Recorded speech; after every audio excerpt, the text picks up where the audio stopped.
So here we are, the long-awaited episode 3 of the Axe Restore series. In episode 1, we did this. Remember, we made it nice and glossy. Oh, it's cold down here, so it's leaving condensation from my hands. But we made this nice and shiny. Left the pitting in because I like the history behind it. There was no maker's mark anywhere on it, so we don't care about saving that. Episode 2 is this baby right here. Remember, really nice grain. I like it. Nice and smooth. I didn't finish sand it though, because you know when you're vicing these things up and everything, you can sometimes get a little marking. So you know it's almost there. But if I get some marking on it, I'm not going to be broken up because I can just keep sanding. And so today, it's all about marrying the two together. And the reason one of the reasons it's taken so long is because I was waiting for the right wedge to arrive. And they have. The wedges arrived just in time for my life to get crazy, but I got a free Saturday morning, so here we go. I've got some nice 5,000-year-old bog oak wedges from a guy, Declan, in Ireland. Any of you who are on the Axe Junkies Facebook group will probably know about him. So I mean, the first thing I'm going to have to do is find a wedge that almost fits. This is actually pretty close. It's a little too big, but it's not going to be an epic amount of work to make it fit. A couple of axes, I think even my very first one, man, I was just working and working forever. But this might not be quite so bad. So I guess let's get to work, okay? So the first thing I'm going to do is see just how much work we have to do to get this to go on. I'm a little concerned because I think that it opens up more at the top than at the bottom. I know that a lot of them do that a little bit, but I'm wondering if this is going to be too much for what I'm trying to do. I don't know. But anyways, I'll take a look.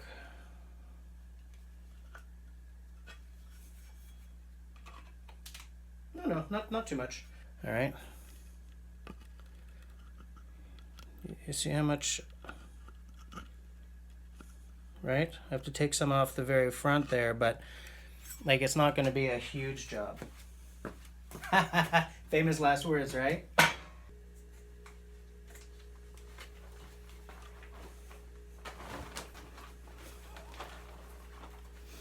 I have never worn this in my life.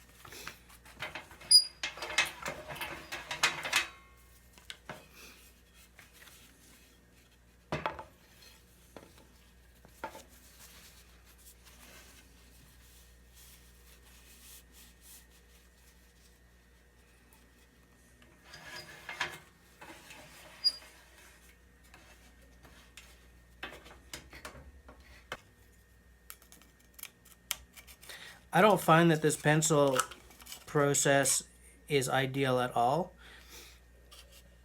I very much prefer to go by feel, but I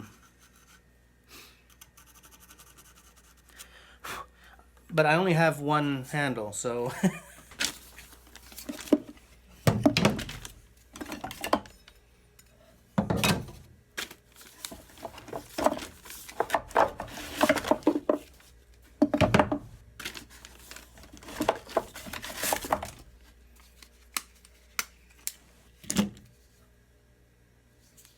Lee Valley, Veritas. I'm taking an extremely light touch with this because I do not want to take away too much wood at any point in this process. Because hickory being what it is, you don't want to waste any. I'm using, like, you know, those of you who know these draw knives know that there's one side that's flat and the other side that's not. You know, it's kind of a chisel ground thing. When I want to take away a lot of wood, I use the flat side. You know, because it just gouges wood away. But I tend to prefer to use the other side, the chisel side, or whatever you call it, the side with the grind on it, just because I would rather take an extra half hour and not go too far. Probably my favorite handles. Look, I've never held one of these, so I'm going completely on what I'm reading online and what I'm seeing on his YouTube. I think Liam Hoffman is doing amazing stuff. You know, just looking at his axes and that one he sent Wranglerstar and everything, man, I get the fizz off of those, let me tell you. A little too rich for my blood, but maybe one day. Any of you who don't know who he is, I'll put a link to his you know what, there's a link right here to his YouTube channel.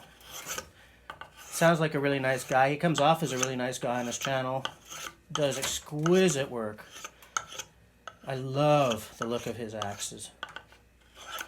One day. One day.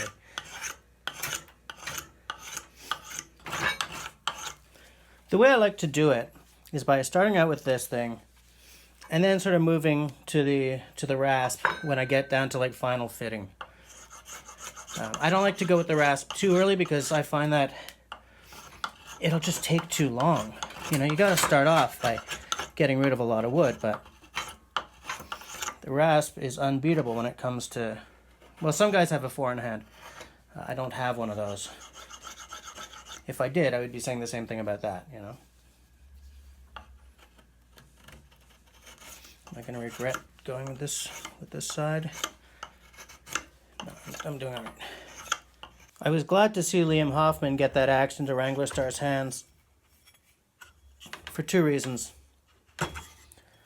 I think that guy deserves the massive attention that he's about to get, because his work definitely seems to speak for itself. And B, did you guys see Wranglerstar's face when that axe came out of that box? that was worth it right there.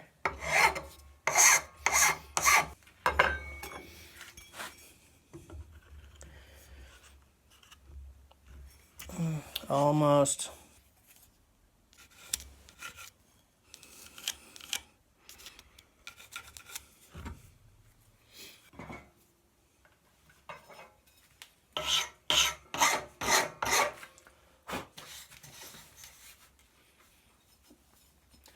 Now, I can already hear some of the questions.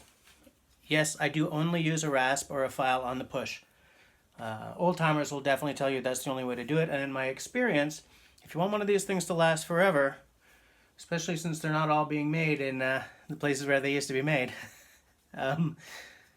stick with the push.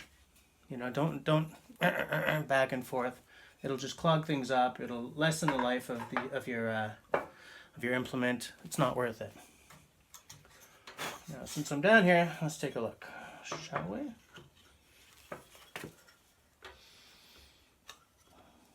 Getting way, way closer.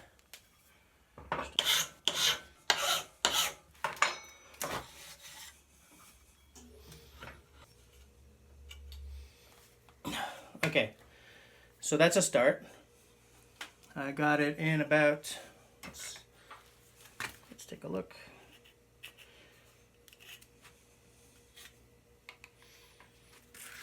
Let's see if I can just work it off. Like, I didn't push it on very hard. I can't wait. I cannot wait to build a workbench. You know, one that doesn't move with me when I'm hauling on it.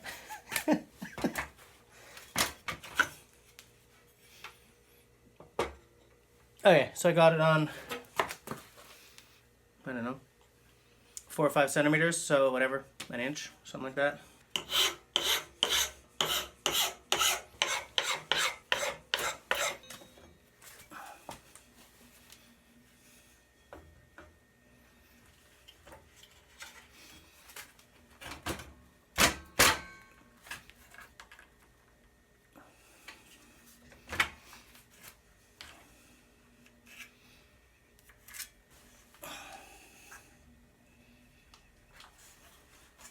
Yeah, okay.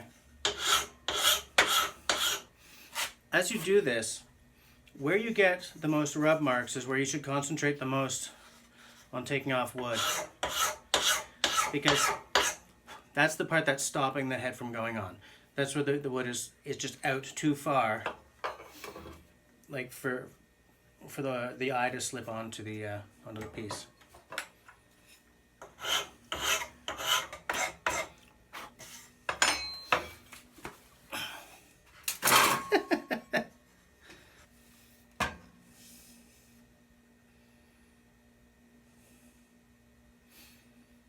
Okay, it's a little too far this way, so I have to take more wood off this side. Yes. Okay. Sometimes what I'll do is I'll take it out of the vise or whatever, and I'll just stick it down on something hard, because I like to be able to look at it from a different point of view every now and again and just see where I'm taking off, you know, the most wood.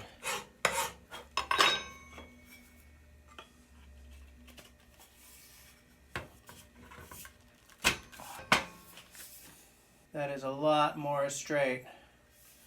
That's a lot straighter. That's a lot more straight. I don't know, it's bushcraft, it's not English class. So that was a lot better, but this time it was just like a tiny bit the other way, so now I'm taking a bit more off the front of the other side. I still have a lot of work to do on this, you know, but I like to get the alignment down as early in the process as possible, because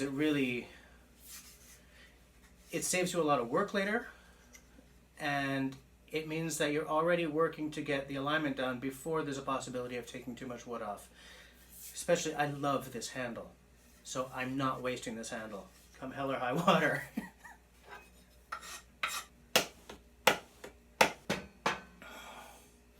Okay, take a look at this. See here, where it's peeling off? That means those are spots where I definitely have to do more work. This is a non-ideal tool, okay? Somewhere I have I really get a wooden mallet, but I don't know where it is. So this is not spectacularly heavy. It's okay on the heavy, but where it kind of doesn't shine out is, you know, that. Can you see? See where there's just a little bit of, there's just a little bit of, you know, peeling there.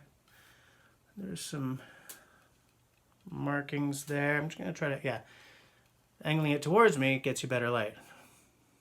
The lighting in here is amazing. So there's a bit of, you know, rubbing there and there and there. That side too, look at there, right? Up there. Wow, it's hard to, that's just me banging on the head. But see that right there? That means I got to take a whole lot away there. So that's what I'm going to do. You can see as I grind away at it, the problem spot's disappearing. See that? And this is where I got it to, right there. That line right there. So we're definitely getting there.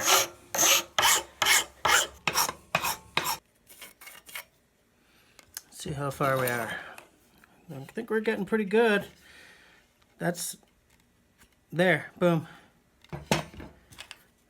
That's how much room there is between the top of the eye and the top of the... Now, that doesn't mean as much as it may seem, because we're dropping this down to about there and then cutting off whatever is up at the top. So, but it's still nice to see some progress. See right there, those right there? That means there's a lot to be taken off all here. Up here it's getting better though. Still a little bit of adjusting to do for the alignment, but definitely much better.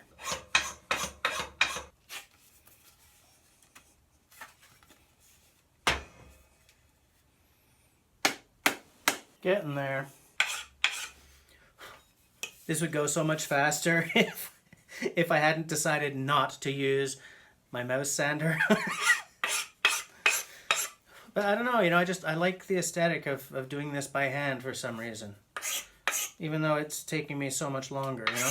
I think that if I was doing these for sale, like if that was my business, yeah, I would do this with as much mechanical assistance as possible, just to get the time it takes to do one of these down a lot. But because I do this for the enjoyment, you know, you just zen out, right? I'm at peace. I'm at peace. I'm never at peace, but you know what I'm saying. I will use my mouse sander just to sort of smooth this, you know, the transition out a little bit here. Just to make it look a little better.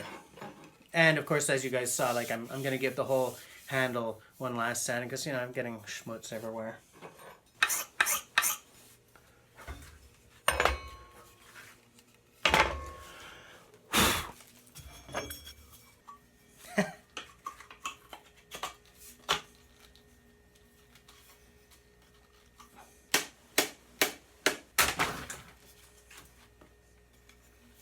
Pretty good. Right, let's see. It's got to come down a little bit in front. Aside from that, I think we're pretty damn good.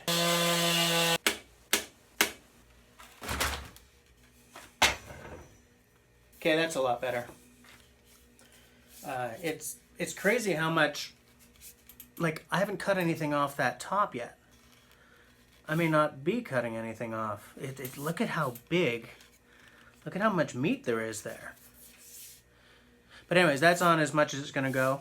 As I promised, I sanded this part down with the mouse just to smooth it out a lot. Obviously, I've got some space there, but the wedge is going to fix that up pretty good. You know, down the bottom here, it's pretty good. There's a little space right there, but you know, I ain't building a piano. Okay. So next thing I have to do is figure out which of these is going to fit. Let's take a look.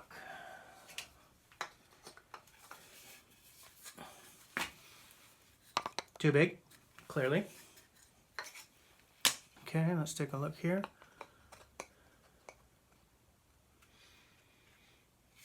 This one's actually pretty good. Look, I'm going for the width of the hole, right?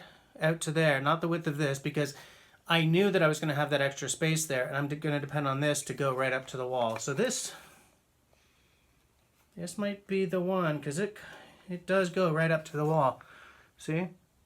So I think that might be the one. I'm just going to check what else we got here.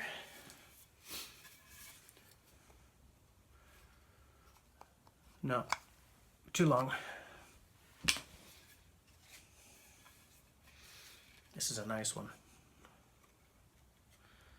And this one's also too long. Okay, so this is our baby right here. Yeah, I'm not gonna have to trim anything off. Look at it. It's gonna be absolutely perfect.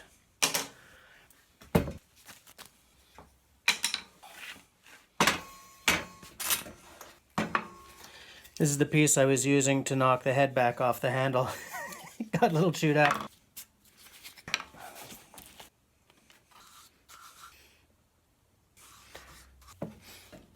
I like to throw a metric ton of BLO into the top of the handle, just because I don't know if it's possible to make this thing drink too much oil at this stage. I mean, it's only going to help, right? You're wiping it off in like an hour or two anyway, so it doesn't really matter.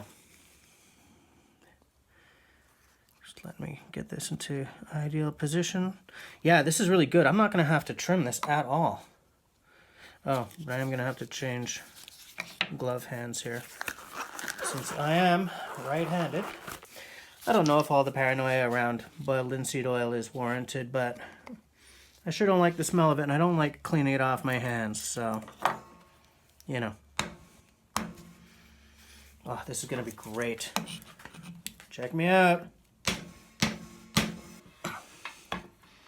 Maybe we got to try it like this. I don't know how far down that's gone.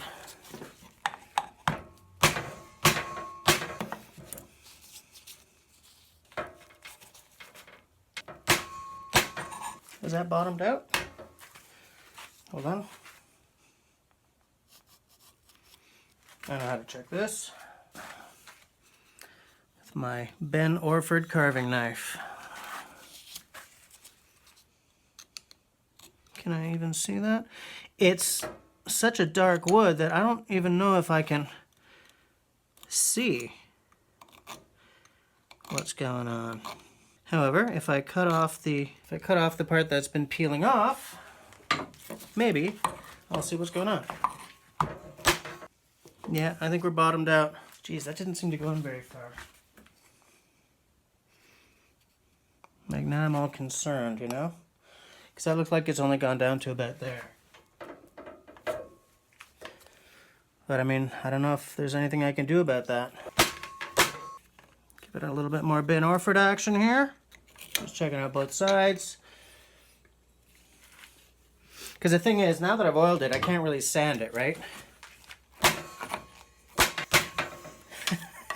Whoops. Well, I guess that's about it. Okay. Alright, in that case we're just gonna hope for the best. I don't know if enough of that went in there. I hope it did, because I don't like putting a metal wedge in there, but because of the way the bog oaks snapped off, I don't have quite the smooth top that I like to have, but I don't know. Maybe I'm just being a drama queen. What do you guys think? Am I just being a drama queen? Did that look like it had gone in enough before it snapped off? I don't want to redo this, but I will if I have to. Now I'm wondering if I should have sanded that wedge into less of an angle, less of an oblique angle, you know? I don't know. I'm going to treat this as a done job. I'm going to oil it up and everything, but I'm worried about the safety issue. So I'll show you again the part that broke off. See the length of it? Now, I mean, look, the wedges aren't all the same length, okay? But they're all about, okay? So, half of it went in. Eesh, I don't know. If I redo this, I'll just drill very carefully just the expensive bog oak out. But for now, I'm going to oil this up.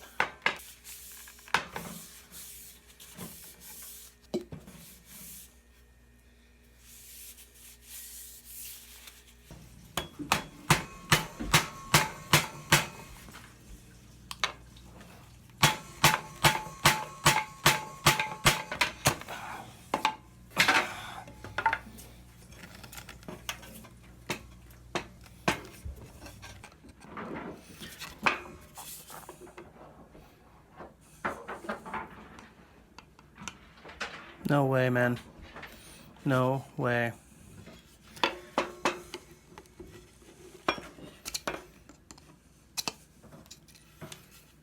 Ugh.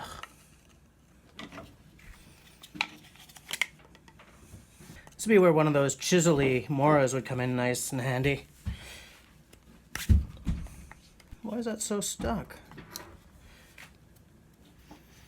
There we go. There we go.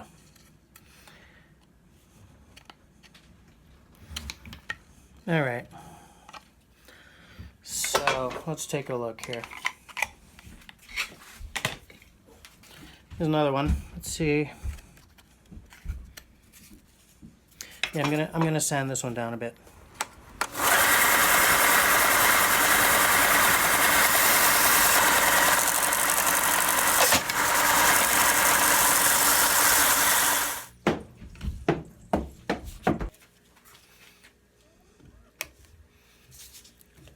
This is highly difficult because, of course, the wedge deformed the top of the helve. Okay, there we go. Oh, there we bloody go. Okay, good. We're back in business here. Okay, so yeah, this one is definitely too wide. So what I'm gonna do is hold it right there and mark it right there. Is that obvious at all? No. because oak is hard as heck. Okay, there's a mark right there that I will be able to see. Sorta. I'm keeping my eye on it so that I don't lose track.